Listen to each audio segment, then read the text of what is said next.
My next victim on the lathe is going to be this little Liveoak crotch.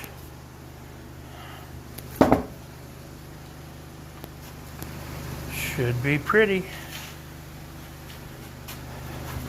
And I'm sure there's some really awesome character in there.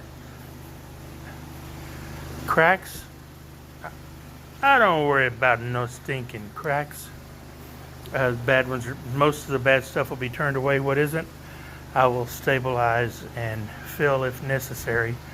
But this, look at the curl. The grain. Look at the curve in this grain. Live oak, and it's already going all wavy. I just love this stuff.